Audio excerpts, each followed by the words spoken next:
الحمد لله نحمده ونستعينه ونستغفره ونؤمن به ونتوكل عليه ونعوذ بالله من شرور أنفسنا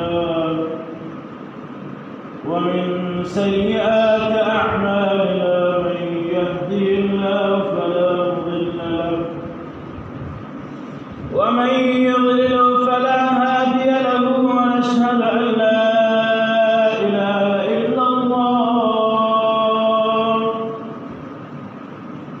ونشهد أن لا إله إلا الله وحده لا شريك له ونشهد أن سيدنا وحبيبنا ومولانا محمدا عبده ورسوله أما بعد فأعوذ بالله من الشيطان الرجيم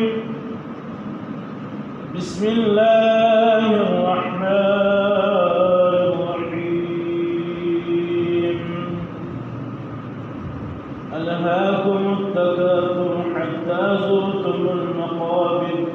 كلا سوف تعلمون ثم كلا سوف تعلمون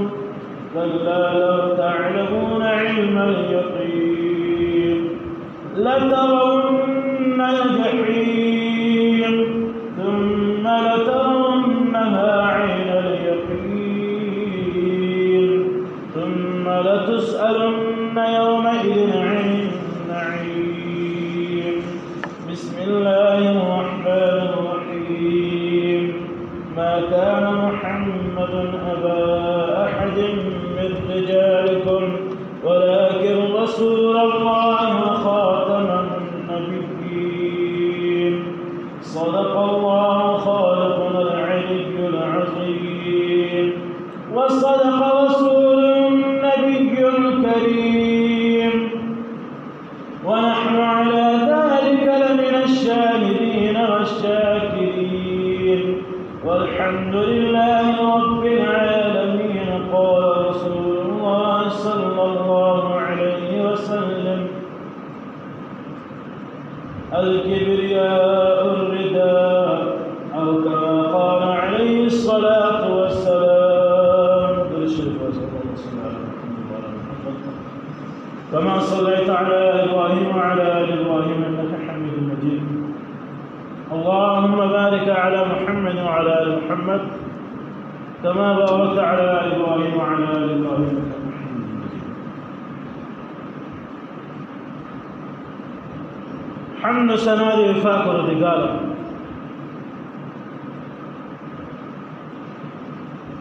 الله جل جلاله عما قال وإنسانان الله جل جلاله د دنیا پسون کې اصول چې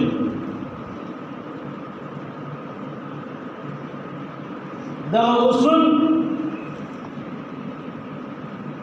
الله جل جلاله په دار کوم چې ما بندگانو چې ما خلق الجن والانس الا ليعبدون ما ستا سینې ستا کړي ما سره دغه لپاره جنات انسانانو چې تاسو خاص ما عبادت وکړئ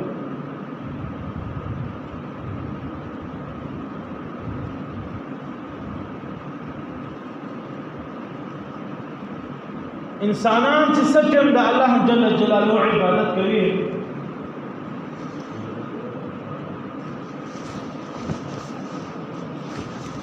بیا الله جل جلاله تو فرمایي چې انسانانو تاسو به اول کلمه او پر اسلام او مکلف کیږي چې سجم پر اسلام باندې مکلف صلات پر اسلام باندې راغلاست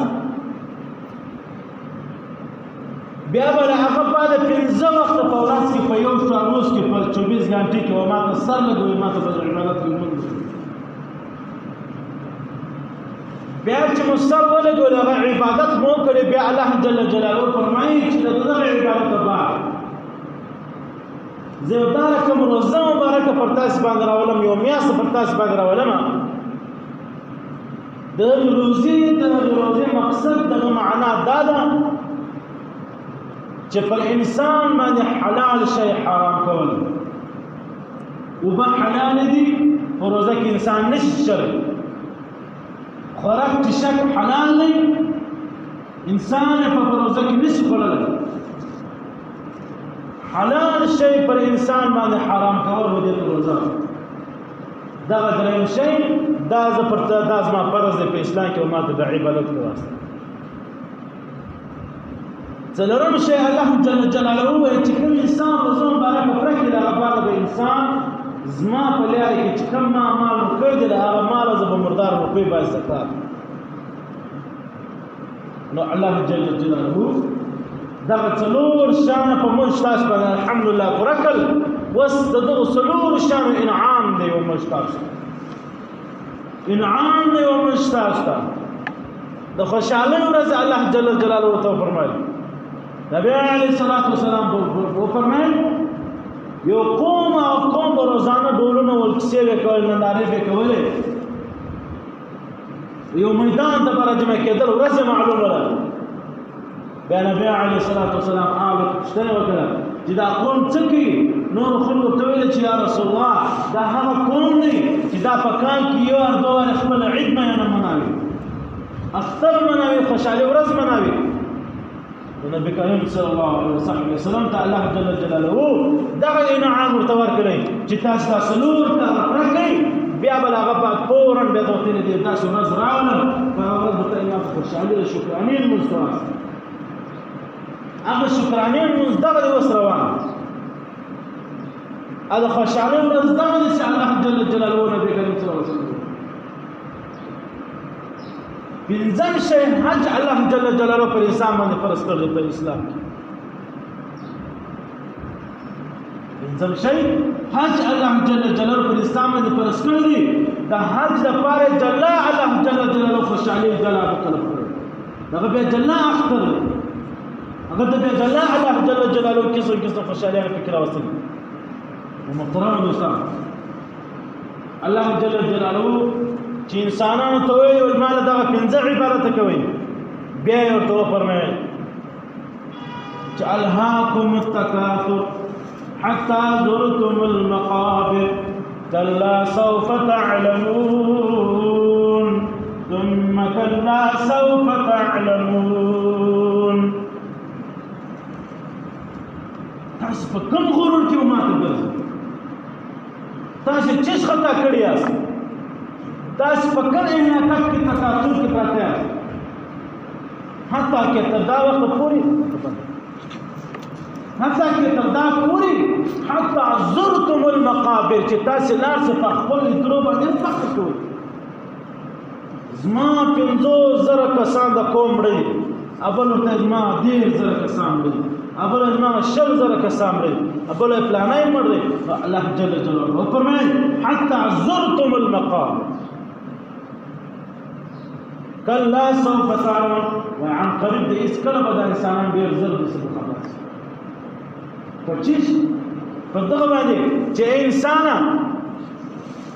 ما ته پیدا کړی هو الله الذي خلقكم من ضعف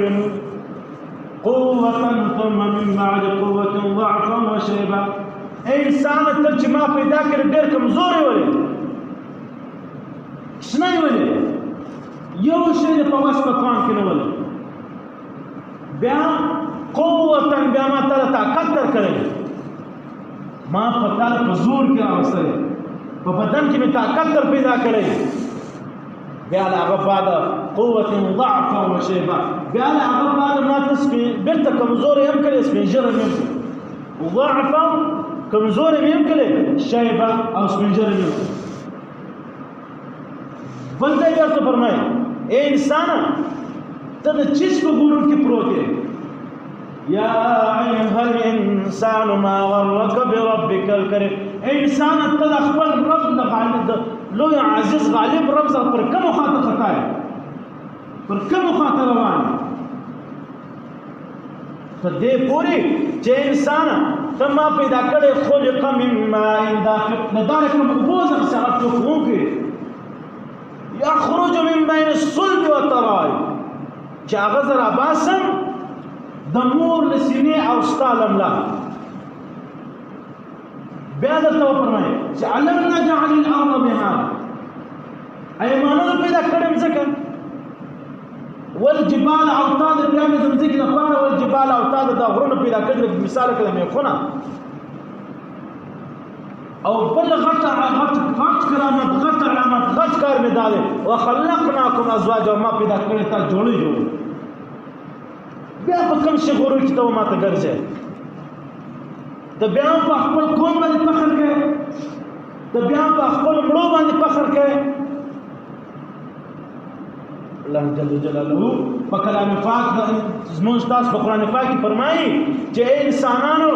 تاسې له مړو څخه مدد مه غواړئ، په خپلو مړو باندې فخر مه کوئ. مړه ستاسې محتاج دی، تاسې به دعا ورته کوئ، تاسې به خیرات پس کوئ. دا به نه وایئ چې فلانی سړی چې مړ شولی زه د هغه له خاندان یم، مړ و تا ته موجه دی، ته به مړ ته نه یې محتاج. محترم دوستانو، بیا انسانان الله جل جلاله دغه په دومره په غرور تکبر کې انسانان ګرځي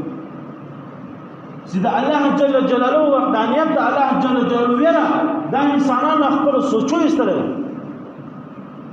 وګوره د مځکې پر سر باندې څومره انسانان، زیاتر انسانان الا ماشاء الله، زیاتر انسانان په دغه غرور کې پاتې دي چې زه ما غټ قوم، زیاتر انسانان په دغه غرور کې پراته دي چې زما نیکهګان چوکه بدماشان، ظالمان، جابران ول فخر کوي په دې خبره باندې. مگر الله جل جلاله فرمایي الم نجعل له عینین ولسانا وشفتین. اے انسانانو ما تاسو دوی سترګې نه دي درکړي، یوه ژبه او دوه شونډان مې نه دي درکړي. وهدیناه النجدین، بیا مې دوی لارې درته منتخبې کړي دي چې ولې شیطان لاره ده، یوه د الله جل جلاله لاره. بیا په کوم شي کې ته غرور پروت. محترم دوستانو، د وخت د زمانې یو غټ ظالم بادشاه دغه الله جل جلاله دومره طاقت ورکړی، دا دومره په غرور کې ولی چې صحابه کرام ورته راغلل چې بیان ورته شروع کړي د جنت، چې جنت کې به دا رقم فرشتې وي، دا رقم حساب کتاب وي، دروازې وي. د هر جنتي لپاره جلا جلا خپل دروازه الله جل جلاله کړې، اووه قسمه جنتیان راځي. انسان دومره په غرور ډک پروت دی، ده ویلې ولکه دغه جنت زما او مخته ماته راسي، یا دغه جنت ته ما تاسې ورولاسي، زه به دغه جنت دیوالونه په یوه دقیقه در ونړم، دا دروازې به په یو سوک په یو پلټه مات کړم. نو بیا الله جل جلاله فرمایي الم نجعل له عینین، انسان ما تعالی دوه سترګې نه درکړي، انسان ما تعالی یوه ژبه دوه شونډې نه درکړي. بیا چې څه ټیم صحابه کرام ورته ولاړ ول، صحابه کرام ورته ویل ودرېږئ، زما طاقت تاسې وګورئ. بیا لاس و نبي علیه الصلاة والسلام کړ، بیا نبي علیه الصلاة والسلام ته زما طاقت وبښایاست، زما طاقت دا د اوښ چمړه یې راواخیسته، وچه چمړه، وچه پخه چمړه د اوښ چمړه،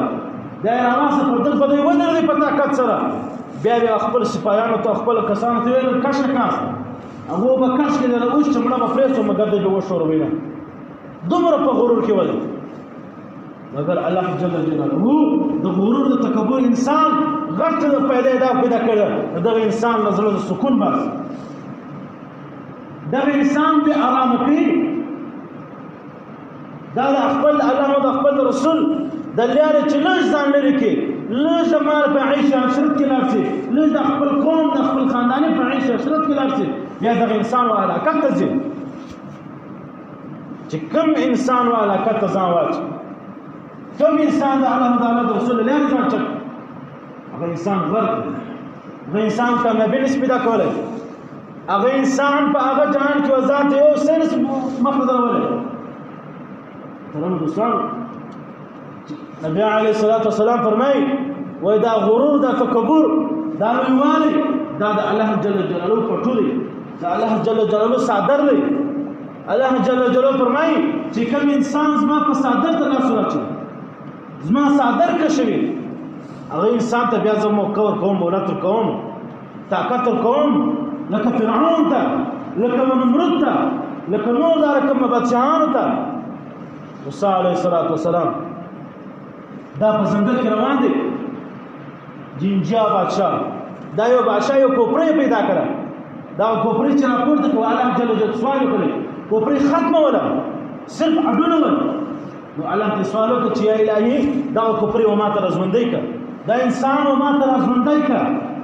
زه انسان عام کوم دا څنګه دا انسان په څه حال کې ولې نو سچن چې رزمندۍ کړي هغه بادشاہ ته وایي زما په زورونو کال مخه د تیر سوی د مړی ول بیا ول دا رقم بچینی ولا چې په سونو په زراو کسانه مخه اسکران روانو په زونو په سراو کسانه شاته کاټان روانو پلانای زما دومره جایداد زه دومره په غرور کې ولم دومره په غرور کې چې جمع بل جمع یو پلانای بل پلانای قسم نخره دا ما کړی د منځ په صبر حتی که ما تر ځان د مځکې پر سر زورول څه ولیدل ولي ابي الله جل جلاله په قرآن پاک کې نه فرمایي ولا تصعر خدك للناس ولا تمشي في الارض مرحا اے انسانانو تاسو د مځکې پر سر چې ځئ سینما باسئ نبی علیه الصلاة والسلام د احد په جنګ کې ولاړ صحابي ته وویل ابو دجانه ویل ول دا توره به کوم صحابي ورواخي کوم صحابي به دا توره درواخي او جنګ به وکړي ابو دجانه ورته راغی ول چې یا رسول الله دا توره د چا ده ول دا توره د الله ده دا توره د الله ده او دا به د الله په لاره کې استعمالېږي نو ابو دجانه ورته ویل دا توره به ما ته راکړي دا توره زه چلوم توره چې ورته ورکړه ابو دجانه ډېر سینه راویستله د مځکې پر سر باندې ډېر په غټ په چال چلن باندې روانو کفارو ته نو نبی علیه الصلاة والسلام اصحابه کرامو ته ویل چې ای اصحابه کرامو دا خبره په ذهن کې کښېږدئ دا رقم تګ د کفارو په قصد باندې کول هغه په مقابله کې کول دا جایز دی مګر دا رقم تګ الله جل جلاله د مځکې پر سر نه خوښي ولا تصعر خدك للناس ولا تمشي في الارض مرحا انك لن تخرق الارض ولن تبلغ الجبال طولا انسان نم زکه سره لسه نو هیڅ کولای شي نه څه کولای شي د مځکې پر سر په عاجزي وړه الله جل جلاله تعالی ور دی او الله جل جلاله تعالی ستاسو په نوګان ته مزدي او الله جل جلاله ستاسو په اړه اراده ستاسو په هر شي خبر دی ته په چیز په خبر کې پروت دی هغه جنجا بادشاہ او کوپری چې ازوندې شول نو دا حالات ته ورغلې نو موسی علیه السلام ته وایي چې وسته ما دغه حالت بس په قیامت چې ستاسو سټ روح خطرې ستاسو څه حال و د روح آل مرزه کوه د مرګ آل مرزه کوه زما د باچي کې یو د ادم ځکه پر سر دی شي نو چې ما باچي کې نو مګر د روح په خطر په ټیم کې و جبرائیل امین ته و اسرائیل علیه السلام ته ما دا ټول ما چې سپارنه ما دا واقع ول ما لکه ممړه مګر اسرائیل علیه السلام ته ویل چې یو سکند نیم سکند دا ورته ته مولت نسل ورما او عذاب قهر دا رقم کونډې راواچو بدن ته د پښته نوکې دا روح راکاش کې د خپلې پوري خپلې راکاشي بیا روح ډولې چې روحه استاد زیداد جهنم نو اشتراک کړي چې استاد زیداد روح بیرته منوته په بدن باندې وکشلم به لکول په دا رقم عذاب کې مبتلا ولم حتی کې دا خلق رواسه ماته په غوجل کې وګورم د آسان د غویان کوي څنګه بچا زمځکه پر سر باندې تر ما غټ زور ورسوي نو مگر مرګ می څه کوي انسان په غرور کې دی انسان په تکبر کې پروت دی الله جل جلاله فرمای ويا انسان ما غرك بربك الكريم اے انسانانو اے زما بندگانو تاسو زما پیدا کړیاس صرف د درشن لپاره ستاسو عبادت وکړئ تاسو ما دنیا ته رسولیاس صرف د درشن لپاره چې تاسو خپل خوږ نبی حضرت محمد مصطفی سرور کائنات صلی الله علیه وسلم هغه پیژنئ دا هغه په حقیقي امتیانو کې ځان شامل کړئ دا رقم چې مکه واس د الله جل قهر طبقان نظر لاندې دا رقم چک مه کوئ چې د الله جل جلاله قهر نظر هغه پر تا باندې ثابت شي. انسانان په دغه غرور کې پراته دي، په دغه تکبر کې پراته دي چې الله جل جلاله په موږ باندې رحمت بند کړ. د الله نبی علیه الصلاة والسلام څه فرمایي؟ وایي انسانانو ای خلکو تاسې که چیرې دا کواسه طاقتور یاست د مځکې پر سر تاسې د تا بل طاقتور نشته نو خو د الله جل جلاله په جنګ کې دی. د الله جل جلاله سره دوه کاره وکړه، دا د الله جل جلاله سره جنګ دی. اول کار د علماو په خلاف، د انبیاء او د اصحاب کرام او د تابعین او د تبع تابعین، د مجتهدین او د ائمه مجتهدین، د مفسرین او د محدثین او د تبع عظام او د قراء حضرات، د اولیاء کرام او د مجددین، د لوی مشایخ حضرات، د دغه خلاف سره، د مدرسې خلاف سره، د مسجد خلاف سره، د امام خلاف سره، دا رقم دی. نبی علیه الصلاة والسلام فرمایي لکه زما سره جنګ، د چا زما سره جنګ دی هغه دا رقم دی لکه الله جل جلاله سره جنګ. یو دا طریقه ده. بل الله جل جلاله نبی علیه السلام فرمایي هغه انسان د سود شروع نو زما ستا بازار دا په سود کارونه دی، نو زما ستا کاروبار په سود کې پروت دی. دا د الله جل جلاله سره بیا راس دا نیک جنګ دی. ولی انسان په غرور کې پروت دی نه، انسان الله جل جلاله کړی. انسان سوچ عقل دا د دومره طاقتور دی ورسره دی، شیطان دومره ور زورور کړی دی چې دی دغه ځای ته د سوچ نه رسېږي. زه له چا سره په مقابله کې ولاړ یم، زه له چا سره په جنګ کې ولاړ یم. محترم دوستانو، غرور تکبر دا د هغه چا سره خوند کوي چې هغه شی په وسه پرېږدي. الله جل جلاله سره غرور تکبر ځکه خوند کوي د انسان مړ کولی هم شي، انسان ژوندی کولی هم شي، دنیا ختم کولی هم شي، دنیا بیرته جوړول کن فیکون. وایي که زه وغواړم دنیا به ختم کړم، فورا مې بیرته جوړ کړم. ولې نه فرمایي چې ورځ په محشر به زه حتی که مرګ به لا راولم، دا مرګ نه دی، مرګ به راولم، مرګ ته به لا مرګ ورولم، مرګ به راولم و مرګ ته به لا مرګ ورولم. دا د الله جل جلاله وحدانیت دی، دا د الله جل جلاله سره خوند کوي. دا رقم غرور نو یوازې د الله جل جلاله خوند کوي. ولې انسان په هر اذان کې وایي الله اکبر الله اکبر، ولې انسان په هر منځ کې په هر رکعت چټ کېدا او په پورته کېدا په لوړ کېدا کې الله اکبر الله اکبر. نو وجه دې نو یوازې چې د الله سره خوند کوي. انسانانو دغه شی ته ډېر خیال ساتئ، له غرور تکبر ځان ساتئ. غرور تکبر دا دومره هم علما کرام فرمایي وایي چې انسان یو انسان بل انسان تر ځان کم وسملي، دا هم غرور دی. یو همسایه تر ځان کم وسملي، یو کلیوال دا تر ځان کم وسملي. که دله څنګه الله جل جلاله هنر ورکړی دی، که دله څنګه الله جل جلاله علم ورکړی دی، که دله څنګه الله جل جلاله تعلیم ورکړی دی، مګر دا انسان د بل انسان تر ځان کم نه سملي. په کم سمرلو کې هم انسان په غرور کې راځي، په کم سمرلو کې انسان غر کېږي. انسان د دغه شی په ډېر خیال ساتي، د غرور له تکبر به ځان ساتي. انسان په معمولي شي باندې انسان د الله جل جلاله رزق چپېږي، په معمولي شي باندې انسان د الله جل جلاله سمېږي. بل محترم دوستان، نبی علیه الصلاة والسلام هغه انسان دی، هغه استوله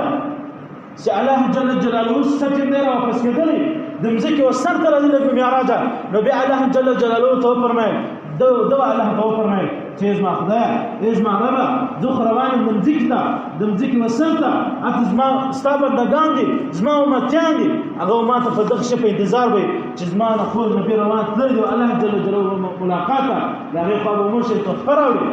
یو شی به راوړي. نو زه په تحفه کې څه شي ته پېښ کړم؟ محترم دوستان، الله جل جلاله ورته فرمایي ستا په امت به یو دم عذاب نه راولم. دا رقم نه کوم لکه د لوط علیه السلام ځمکه مې پر کاږه کړه، اسمان پورته کړ، اعلان مې کړ. دا رقم نه کوم لکه نور انبیاء کرام الله پر چا مې اور راوستلی، پر چا مې طوفان راوستلی، پر چا مې اوبه راوستلې، پر چا مې ملخان راوستل، پر چا مې چنګښ راوستلی، پر چا ته مې اوبه ورته ویلې کړې. دا رقم نه کوم، ستا په امت به عذاب نه راولم. بیا دوم کار بل ستا امت ته زه لمونځ ورکوم، په تحفه کې لمونځ ورکوم. لمونځ نبی علیه الصلاة والسلام ته 50 لمونځونه ورته په یو شپه وروځي، په 24 غنټې کې 50 لمونځونه الله جل جلاله نبی علیه الصلاة والسلام ته زما او ستا لپاره ما ته امتیان ورته ورکړل. مگر نبی علیه الصلاۃ والسلام به تر عیسی علیه السلام راتلی عیسی علیه السلام بیرته راغلی چې لاړ شو بیرته الله جل جلاله کمې کا 45 بیا 15 حتی کې ته 15 را ورسول له 15 بعد نبی علیه السلام فرمایي وای زه اوس ذکر نو ستړي مال شرم راځي ستا امت دومره کمزور چې 15 منځ نه ښکاري نو امت هغه رقم دي کمزور 15 منځ نه ښکاري بل اختر خوشحالیان دوی خوشحالي دا به د امت لپاره وي محترمو دوستانو د اختر زما او ستا خوشحالي اختر دا د دغه پای دی د یهودیانو هم اختر شته د نصرانیانو هم اختر شته د نور مذهبو هم اختران شته د هندوانو هم شته تهوار فلانی دا کوم نومونه شته فرق پکې څه شته ما او تا چې کوم مناوو په ډول په دریاو په بل شي په عيش په عشرت د نبی علیه الصلاۃ والسلام په خلافت دغه په خلاف د الله جل جلاله ودانیت د طریقت په خلاف دا اختر دا خوشحالي د یهودیانو ولا د عیسایانو ولا زما او نبی علیه الصلاۃ والسلام فرمایي و زما د امتیانو د اختر غټه علامه ده چې دوی ول اختر مونږ کې برکات مونږ به شکرانه کوي برکات مونږ دا بس د شکرانه کوي دا رقم نه چې د مونږ په لکه فورا بعد بیرته د الله جل جلاله په د خلاف کار شروع کړ بیرته د نبی علیه الصلاۃ والسلام خلاف کار شروع کړ دا رقم نه دا رقم چې کم از کم د الله جل جلاله د نبی علیه الصلاۃ والسلام د الله جل وحدانیت د نبی علیه الصلاۃ والسلام د طریقت د دغه خیال کې وسره کیږي ان محترم انسان د سوچ په اړ انسان په ځان کې وګوري هر انسان په ځان کې غل دی خپل اولاد ځان وبس نبی علیه الصلاۃ والسلام دغه شان خیال وساتي چې کله نبی علیه الصلاۃ والسلام خدا نه خواسته انسان دې سوچ وي که زنن په دغه شکل مرسول که زنن په دغه اعمال باندې مرسول که زنن په دغه منځو په روزو په زکاتو په حج په عمره او په مال او په جدال مرسول اشه ورس په قیامت وزما صدا یو شي نه زه انا نبی علیه الصلاۃ کوم عمل مرسول کوم زه په کوم خلاص ته جزا ستاو متي ولا زه په کوم نامه باندې سره زه په امت کې بدلېږم الله جل جلاله چې قهر زیات وي انسان په خلوق کې ډوب وي نفس ناري یو نبی به بل نبی ته په پیدا نه شوتلی یو شته په بل شي د پلار په ورزوی ته مور به و پلار ته یو به بل ته په پیدا نه شوتلی په هغه ټیم کې هم انسان ته خپل اعمال په شور دي اعمال د انسان کم دي انسان سوچ دی پرول یو انسان دا وای پلانای ګورو پلانای سردار پلانای خان پلانای بادشاہ پلانای د دغدار کم خړیا د دغدار کم شکل د دغدار کم سوچو زدار کم سوچ په ځان کې خیرو زدار کم هولیه په ځان کې خیرو زدار د انداز په ځان کې راولم د تګو را تګو د ناس د ولای انداز په ځان کې راولم دا انسان خو غواړي په 2 شپې په 3 شپې کې دنه دغه انسان ټوټل شام په ځان کې راولم که گفتار وي که ولاړ وي که ناست وي که خوراک که چک مگر که انسان دا وغواړي چې د نبی علیه الصلاۃ والسلام گفتار په ځان کې راولم زه د نبی علیه السلام اخلاص په ځان کې راولم اخلاق په ځان کې راولم ادب احترام په ځان کې راولم منځ عبادت روزه او حج او بل شي عبادت په ځان کې راولم هغه انسان په وغواړي په یو 2 شپې کې فورا ځان اړول شي فرق هیڅ نبی علیه السلام لا اله الا الله محمد رسول لا اله الا الله دا الله جل جلاله وحدانیت ثبوت او موثق بعض خلک دا یو سوچ موتالس څه پیښري نبی علیه الصلاۃ والسلام اخر نبی دی اخر پیدا شوی دی نبی علیه الصلاۃ والسلام چې آدم علیه السلام جنت ته لاړی هل تم د نبی علیه الصلاۃ والسلام د وجود نامه وجود ولري ولي آدم علیه السلام چې وکتل نوم لیکلو چې لا اله الا الله محمد رسول الله آدم علیه السلام الله ته فرمایي چې یا الهي دغه نوم د چا د ستاسو نامه څخه کړی ولدا به وخت دا رقم سره راځي چې هغه زما امتي ډېر خو زما بنده به زما نبی به زما رسول به زما بنده به ډېر خوږ انسان به او د امت به زیات وي هغه زما لپاره ډېر مشقت وي زما لپاره به ډېر پریشاني ډېر غب وړي دغه انسان د اوسه پورې نو بیا په آخري کې بیا پیدا کېږي نو نبی علیه الصلاۃ والسلام آخر پیدا شوی بیا علیه الصلاۃ وخت نه د وجود ولې موته د هغه نبی موته د هغه رسول امتیان